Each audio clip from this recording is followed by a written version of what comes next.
Government medical college GMC डोडा में एक महिला ने नॉर्मल डिलीवरी के दौरान 3 बच्चों को जन्म दिया, जिनमें 2 लड़के और 1 लड़की का जन्म डॉक्टर शाहीना और उनके नर्सिंग स्टाफ द्वारा कुशलता पूर्वक किया गया। दोनों जच्चा बच्चा सकुशल और तंदुरुस्त हैं। दिल्ली में हुई कांग्रेस संसदीय दल की बैठक में सोनिया गांधी ने कहा, कांग्रेस ने एक बार फिर अपनी दृढ़ता का परिचय दिया है। ये एक शक्तिशाली और दुर्भावनापूर्ण मशीनरी के खिलाफ थी। कई लोगों ने हमें खारिज कर दिया, लेकिन मल्लिकार्जुन खड़गे के दृढ़ नेतृत्व में हम डटे रहे। उन्होंने कहा, भारत जोड़ो यात्रा और भारत जोड़ो न्याय यात्रा वास्तव में ऐतिहासिक आंदोलन रहा। इसमें सभी स्तरों पर हमारी पार्टी को पुनर्जीवित किया। वहीं उन्होंने राहुल गांधी की भी तारीफ की। उन्होंने कहा कि अभूतपूर्व व्यक्तित्व राजनीतिक हमलों से लड़ने के लिए राहुल गांधी दृढ़ता और दृढ़ संकल्प के साथ विशेष धन्यवाद के पात्र हैं। लोकसभा चुनाव में एनडीए गठबंधन की जीत और प्रधानमंत्री मोदी के तीसरी बार प्रधानमंत्री बनने की खबर के बाद अन्य देशों से बधाई का सिलसिला शुरू हो गया है। अब हाल ही में एलन मस्क ने प्रधानमंत्री नरेंद्र मोदी को जीत की बधाई दी। साथ ही उन्होंने कहा कि वो भारत में अपनी कंपनी का काम करने के लिए काफी उत्सुक हैं। आज शाम 7:30 बजे नरेंद्र मोदी प्रधानमंत्री पद की शपथ लेंगे।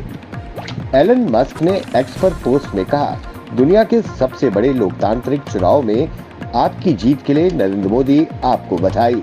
मैं भारत में अपनी कंपनियों द्वारा रोमांचक काम किए जाने के लिए उत्सुक हूँ।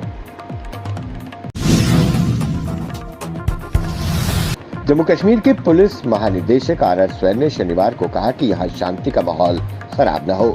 कानून लागू करने वाली एजेंसियों को कुछ असामाजिक तत्वों के खिलाफ सख्त कार्रवाई करनी होगी। पुलवामा जिले में जनता दरबार लगाने के बाद उन्होंने कहा कि जब कश्मीर में शांति होगी तो चुनाव हो सकते हैं। साथ ही जब कोई डर नहीं होगा तभी लोग बिना किसी डर के मतदान कर सकेंगे। उन्होंने कहा, हमें ऐसा ही माहौल बनाए रखना है। कभी कभी हमें आलोचनाओं का भी सामना करना पड़ता है। हमें कुछ लोगों के खिलाफ सख्त कार्रवाई करनी होगी। हाल ही में हुए लोकसभा चुनाव शांतिपूर्ण संपन्न हुए और मतदाताओं का प्रतिशत काफी ज्यादा रहा। जम्मू संभाग के उधमपुर में बीते शनिवार एक दिल दहलाने वाली घटना को अंजाम दिया गया। यहाँ उधमपुर के जंगल में 2 नाबालिग लड़कियों संग 2 लोगों ने दुष्कर्म किया। पुलिस ने दोनों आरोपियों को गिरफ्तार कर लिया है। ये दोनों उधमपुर के पंचौड़ इलाके के रहने वाले हैं। पुलिस ने बताया कि एक पीड़िता की उम्र 16 और दूसरी की 17 साल है। ये दोनों ही स्कूल की ओर से पिकनिक बनाने गई थी। पीड़ित लड़कियां पूरी तरह जंगल में बेहोश पड़ी मिली। लापता होने की सूचना पर पुलिस ने उन्हें शनिवार सुबह बरामद किया। लोकसभा चुनाव के बाद पहली बार कांग्रेस कार्य समिति CWC की बैठक हुई। इस बैठक में कांग्रेस ने लोकसभा चुनाव के नतीजों की समीक्षा की, साथ ही भविष्य की रणनीति पर भी मंथन किया। वहीं बीती शाम कांग्रेस संसदीय दल की दिल्ली में सेंट्रल हॉल में बैठक हुई। इस दौरान कांग्रेस के वरिष्ठ नेता KC वेणुगोपाल ने कहा, कांग्रेस संसदीय दल ने एकमत होकर सोनिया गांधी को संसदीय दल का नेता चुना है।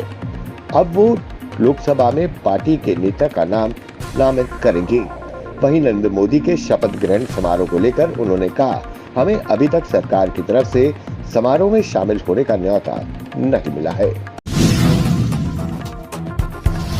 वार्षिक अमरनाथ यात्रा के लिए देश विदेश से जम्मू पहुंचने वाले श्रद्धालुओं के लिए जम्मू पुलिस मार्गदर्शक का काम करेगी। 29 जून से शुरू हो रही वार्षिक अमरनाथ यात्रा के लिए आने वाले श्रद्धालुओं की सुविधा के लिए जम्मू पुलिस शहर के सभी प्रमुख चौक चौराहों पर यात्रियों की सुविधा और उन्हें यात्रा संबंधी जानकारियां उपलब्ध करवाने के लिए एक फ्लाइंग स्क्वाड वाहन तैनात करने के फैसला लिया है।